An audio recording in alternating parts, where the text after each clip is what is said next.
Hello everybody, you are watching zoology with doctor S K Saini. हमने पहले बात की थी एनिमल फिजियोलॉजी के ऊपर, ह्यूमन फिजियोलॉजी के ऊपर दो टॉपिक के वीडियो बना चुके हैं जिसको आप देख सकते हैं।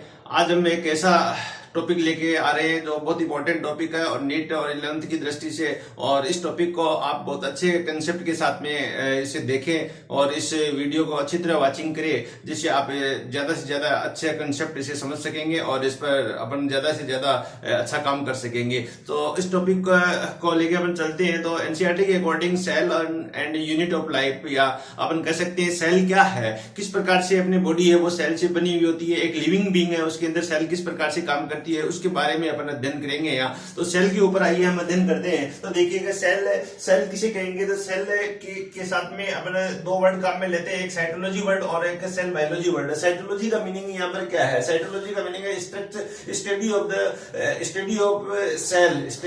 What study? तो यहाँ पर structure and function of the cell, study of the structure and function of the cell is known as the cytology. तो इसे अपन साइटोलॉजी कहेंगे। तो दूसरा यहाँ पर एक वर्ड आता है सेल बायोलॉजी। क्या है? तो कोई भी सेल है, सेल की स्ट्रक्चर और सेल ऑर्गेनल की स्ट्रक्चर और उसकी मॉलिक्यूलर लेवल पर स्टडी अपन कर रहे हैं, तो इसे अपन सेल बायोलॉजी के नाम से जानते हैं। तो इस प्रकार से आप साइटोलॉजी और सेल बायोलॉजी कह सकते हो। अब इसके अंदर आप देखिएगा कि साइटोलॉजी और सेल बायोलॉजी के बारे में सबसे पहले किसने बताया, क्या कहा? तो इसमें दो साइंटिस्ट यहाँ पर हुए। पहले एक स्वानसन एक साइंटिस्ट हुआ जिसे फादर ऑफ साइटोलॉजी के नाम से जानते हैं। तो मैं यहाँ पर एक नाम लिख रहा हूं, स्वानसन एक साइंटिस्ट हुआ जिसे फादर ऑफ साइटोलॉजी के नाम से जानते हैं। और इंडियन फादर्स के रूप में एक और ए के शर्मा, यहाँ पर ए के शर्मा एक साइंटिस्ट हुए जिन्होंने सेल बायोलॉजी पर सबसे ज्यादा काम किया। इसे इंडियन फादर्स या फादर ऑफ इंडियन साइटोलॉजी के नाम से जाना जाता है। इस प्रकार से आप एक जनरल हिस्ट्री के रूप में कह सकते हैं। अब सेल की स्टडी अपन करें, सेल एक्चुअल में है क्या? तो सेल के लिए आप कह सकते हैं कि cell is a structural and functional unit of a living organism. कोई भी लिविंग ऑर्गेनिज्म है, इसकी संरचनात्मक और क्रियात्मक इकाई है वो सेल है, एक फंडामेंटल यूनिट है वो एक सेल है। इस सेल की स्टडी करने के लिए क्या अध्ययन किया गया, कैसे कहा गया? तो देखिएगा, सबसे पहले एक दो साइंटिस्ट जेनसन दो साइंटिस्ट हुए। इन्होंने सबसे पहले सेल की स्टडी करने के लिए कुछ लेंस का उपयोग किया गया और जिससे एक माइक्रोस्कोप बनाया, जिसे अपन क्या कहते हैं, कंपाउंड माइक्रोस्कोप कहते हैं। इस कंपाउंड माइक्रोस्कोप से सेल को थोड़ा बड़ा करके देखा गया और सेल का अध्ययन करने के लिए एक इंस्ट्रूमेंट तैयार किया गया सबसे पहले जेनसन ने। और उसके बाद में सेल पर अध्ययन सबसे पहले किसने किया? तो रॉबर्ट हुक ने सबसे पहले सेल को डिस्कवर किया था। वेरी इंपॉर्टेंट क्वेश्चन है ये, कई बार आ चुका नीट के अंदर ये। तो रॉबर्ट हुक ने सबसे पहले सेल को डिस्कवर किया था। कब किया था? 1665 में रॉबर्ट हुक ने डिस्कवर किया था। और उसने किसमें देखा? तब आप देखिएगा, किसी ट्री जो है, कोई तना है ट्री का, उसकी चारों तरफ बार्क पाई जाती है, उसकी चारों तरफ छाल पाई जाती है, उसे अपन क्या कह सकते हैं, कॉर्क सेल कहते हैं। तो इस कॉर्क सेल को देखा, कॉर्क सेल एक डेड सेल के रूप में इसका अध्ययन किया था। तो ये इंपॉर्टेंट यह क्वेश्चन बनता है कि रॉबर्ट हुक ने कब किया अध्ययन किया? तो 1665 में किया। किस सेल में अध्ययन किया? तो डेड कॉर्क सेल में देखा इसने सबसे पहले। डेड कॉर्क सेल में क्या देखा? क्वेश्चन नेक्स्ट ये बनता है कि क्या देखा डेड कॉर्क सेल में? तो इन्होंने देखा कि ये जो सेल है, इस प्रकार से एक सेल है जिसके चारों तरफ सेल वॉल पाई जाती है।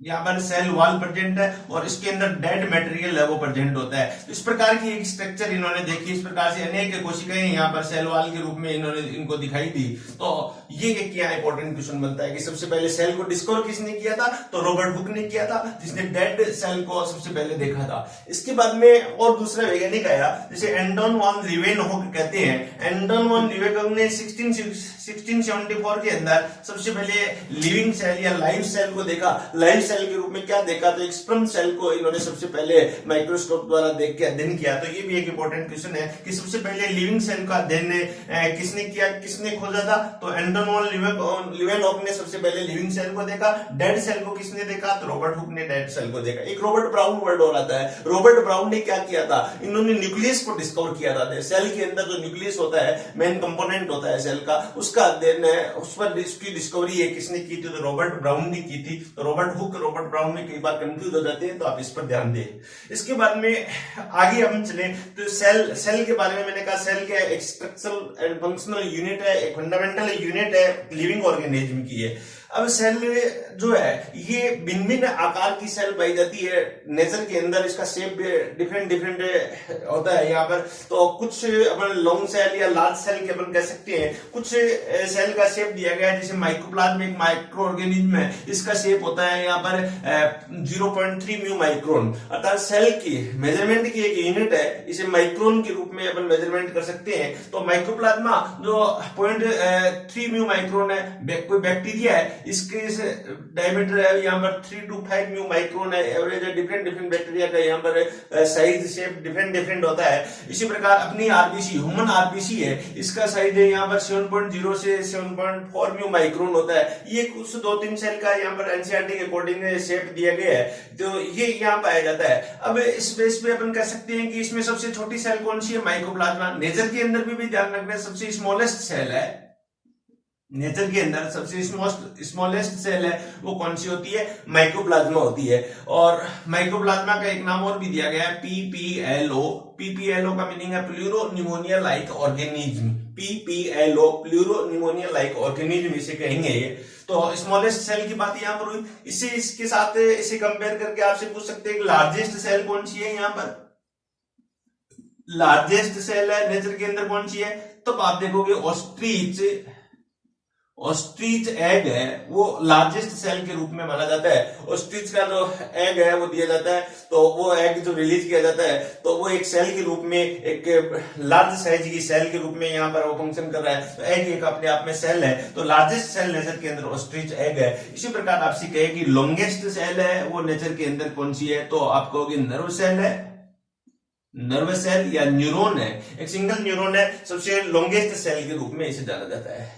अब सेल का शेप भी डिफरेंट डिफरेंट होता है। डिफरेंट डिफरेंट जो टिश्यूज होती है वहां पर सेल का डिफरेंट होता है। तो इसमें अपन किसी प्रोकैरियोटिक सेल के अंदर या प्रोकैरियोटिक सेल में जो बैक्टीरिया है उनके शेप पर एक क्वेश्चन आता है, इसे पूछ सकते हैं। यहाँ पर कई बार इसका शेप पूछ लेते हैं यहाँ। तो बैक्टीरिया, मोस्टली बैक्टीरिया के अंदर 4 type basic shape found in the bacteria. First is bacillus, second is coccus, third is vibrio bacteria, fourth is spirillum bacteria. तो there are 4 type of shape found in the bacteria. Basic shape अपन कह सकते हैं। Bacillus किस प्रकार के होते हैं? तो आप कहोगे बेसिलस है ऐसे रोड शेप स्ट्रक्चर में, ऐसे रोड लाइक होते हैं। तो बेसिलस का शेप रोड लाइक होता है। ये पूछ लेते हैं निम्न में कौन से जो बैक्टीरिया है वो रोड लाइक होते हैं? जो the following bacteria is road like. तो आंसर होगा यहाँ पर बेसिलस है। सेकेंड कोकस है। कोकस का शेप कैसा होता है? कोकस है स्पाइरल शेप के, इस प्रकार से स्पाइरल शेप के बैक्टीरिया होते हैं। और विब्रियो कैसा होता है? तो ऐसे कोमा अपन कह सकते हैं, लोग कोमा लगाते हैं, कोमा शेप के बैक्टीरिया होते हैं विब्रियो। ऐसे स्पाइरलम कैसे होते हैं? तो ये भी क्या है, यहाँ पर स्पाइरल शेप के होते हैं। और कोकस क्या है? यहाँ पर स्पेरिकल टाइप के, जो गोलाकार टाइप के अपन कह सकते हैं, ऐसे स्पेरिकल शेप के बैक्टीरिया यहाँ पर कोकस के होते हैं। तो यहाँ एनसीईआरटी के अकॉर्डिंग 4 बेसिक टाइप में डिवाइड कर सकते हैं, जिनका शेप है बैक्टीरिया का डिफरेंट डिफरेंट है। तो ये आप यहाँ पर बैक्टीरिया का शेप के बारे में यहाँ बता सकते हो।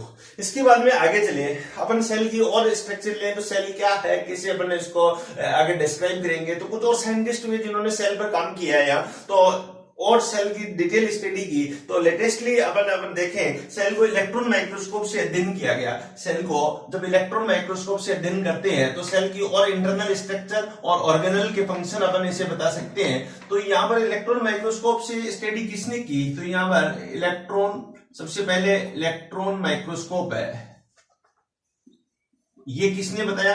तो आंसर आएगा यहाँ पर 2 साइंटिस्ट हुए, नोल एंड रुस्का। 2 साइंटिस्ट हुए। इन्होंने इलेक्ट्रॉन माइक्रोस्कोप को डिस्कवर किया था। नोल एंड रुस्का ने डिस्कवर किया था इलेक्ट्रॉन माइक्रोस्कोप को। और इन्होंने भी क्या है, सेल की स्टडी, इंटरनल स्टडी है वो इसके द्वारा की गई। एक बड़ी क्रांति आई सेल के अंदर। इसके बाद में एक माइक्रोस्कोप और डेवलप हुआ, इसे अपन कहते हैं phase contrast microscope. Phase contrast microscope. Phase contrast microscope एक ऐसा माइक्रोस्कोप है जिन्होंने रिसेंटली सेल की स्टडी में एक नई क्रांति ला दी है। और ये जितनी भी लिविंग सेल है इस लिविंग सेल की स्टडी इसके द्वारा अपन आसानी से कर सकते हैं। ये क्वेश्चन भी कई बार पूछा गया है कि लिविंग सेल की स्टडी करने के लिए सबसे उचित माइक्रोस्कोप कौन सा है, तो आंसर आएगा यहाँ पर फेज कॉन्ट्रास्ट माइक्रोस्कोप, जो जिसको डिस्कवर किया था जर्निके दो वैज्ञानिक थे जिन्होंने इसको डिस्कवर करके बताया। तो कहने का मीनिंग जब इलेक्ट्रॉन माइक्रोस्कोप डेवलप हो गया, फेज कॉन्ट्रास्ट माइक्रोस्कोप रिसेंटली यहाँ पर डेवलप हो गया, तब उन्होंने यहाँ पर सेल को स्टडी करने के लिए और यहाँ दो वैज्ञानिक और आए जिन्होंने इसकी स्टडी की, जिसमें एक वैज्ञानिक एम स्लाइडन था और दूसरे वैज्ञानिक यहाँ पर टी शवान या थियोडोर शवान वैज्ञानिक थे। इन दोनों ने सेल पर और ज्यादा काम किया था। एम स्लाइडन ने 1838 में यह स्टडी की। कहाँ का था ये वैज्ञानिक? तो ये एक जर्मन बॉटनिस्ट थे। यहाँ पर ये वेरी इंपॉर्टेंट क्वेश्चन है कि स्लाइडन कहाँ के थे, तो आंसर होगा जर्मन बॉटनिस्ट थे जिन्होंने डिफरेंट प्लांट सेल की स्टडी की और उसके बाद में कंक्लूजन निकाला गया। और इसी प्रकार थियोडोर स्वान है, वो इन्होंने क्या यहाँ पर 1839 के अंदर ब्रिटिश जूलॉजिस्ट साइंटिस्ट के रूप में डिफरेंट एनिमल सेल की स्टडी की और डिफरेंट एनिमल सेल की स्टडी करके एक रिजल्ट पर निकले। तो इस प्रकार स्लाइडन और स्वान दोनों वैज्ञानिक मिलके और एक नए रिजल्ट के ऊपर निकले, तो जिसके बेस पे एक थ्योरी दी गई। इस थ्योरी को अपन क्या कहते हैं? सेल थ्योरी कहते हैं। तो वेरी इंपॉर्टेंट क्वेश्चन है, ये कई बार आ चुका है। सेल थ्योरी किसने दिया था? तो आंसर होगा स्लाइडन ने और स्वान ने दी थी, दोनों ने मिलकर। Schleiden is botanist and Schwann is zoologist, British zoologist and German botanist. ये भी यहाँ पूरा नाम आप याद रखिए, पूरा क्वेश्चन यहाँ पर पूछ सकते हैं कि किस कंट्री से बिलोंग करते हैं। ये 1838 के अंदर यहाँ और ये 1839 के अंदर यहाँ पर सेल थ्योरी के रूप में यहाँ पर प्रपोज किया। तो दोनों को प्रिंसिपल को मिला के एक थ्योरी बनाई गई, क्योंकि दोनों ही सेल से रिलेटेड थी और लिविंग सेल से रिलेटेड थी, एक प्लांट से और दूसरे एनिमल सेल से। तो डिफरेंट सेल की स्टडी करके इन्होंने ऐसा किया। तो इन्होंने क्या कहा? इन्होंने एक कंबाइंड कलेक्टिवली सेल थ्योरी दी और क्या कहा गया? Cell is a structural and functional and fundamental unit of the organism और लिविंग बीइंग। फर्स्ट बात इन्होंने ये कही यहाँ पर। फिर सेकंड थीम क्या कही यानी all living organism are compose of the cell and their product of the cell and product of the cell. यहाँ पर वेरी इंपॉर्टेंट बात थी। तो पहली बात थी कि सेल एक स्ट्रक्चरल एंड फंक्शनल यूनिट है, किसी लिविंग ऑर्गेनिज्म की संरचना भी बनाती है और क्रियात्मक रूप से भी ये सेल है वो कार्य करती है उस बॉडी की, उस लिविंग ऑर्गेनिज्म की। सेकंड बात की गई, कोई भी लिविंग ऑर्गेनिज्म है उसका संरचना कंपोज कौन कर रहा है? सेल कर रहा है। इसके साथ में और कौन इन्वॉल्व है? तो सेल की जितनी भी प्रोडक्ट है इसके बनाने में सहायक है। तो ये मेन बात यहाँ पर थी। इसके बाद में एक और वैज्ञानिक आया, ये दोनों कंक्लूजन पर निकले, कौन? स्लाइडन और स्वान निकले। फिर एक वैज्ञानिक आया, रुडोल्फ विर्चोव वैज्ञानिक आया। इन्होंने ओमनी सेलुला ई सेलुला वर्ड काम में लिया। इन्होंने एक शब्द दिया सेल पर स्टडी करते हुए, ओमनी सेलुला ई सेलुला 1855 में किया। ओमनी सेलुला ई सेलुला का मीनिंग है all cell arrive from pre existing cell. All cell arrive from pre existing cell by the cell division by the mitosis.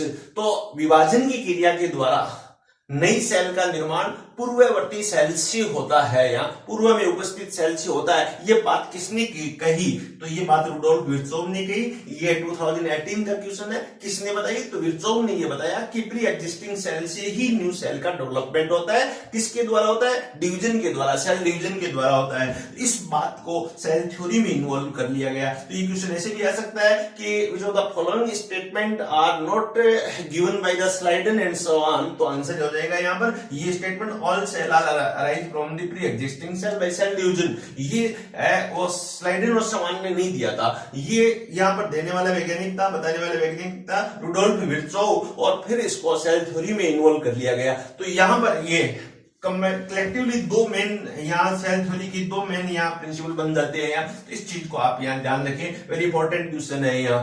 फिर इसके बाद में कुछ ऐसे पॉइंट बने, कुछ ऐसी सेल भी है जो सेल का अपवाद है। सेल कह रही है, सेल थ्योरी कह रही है किसी ऑर्गेनिज्म का फॉर्मेशन सेल से होता है, मेनी सेल से होता है, लेकिन इसके अपवाद दिए गए, कुछ एक्सेप्शन है।